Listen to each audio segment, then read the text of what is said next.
పట్ట వచ్చే మారమయ్యా.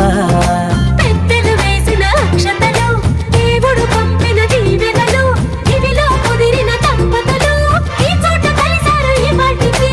ఆటలు పాటలు వేడుకలు, మాటకు మాటలు అల్లరులు, తీయని గుర్తుల కానుకలు వెన్నంటి ఉంటాయి వెయ్యేళ్ళకి.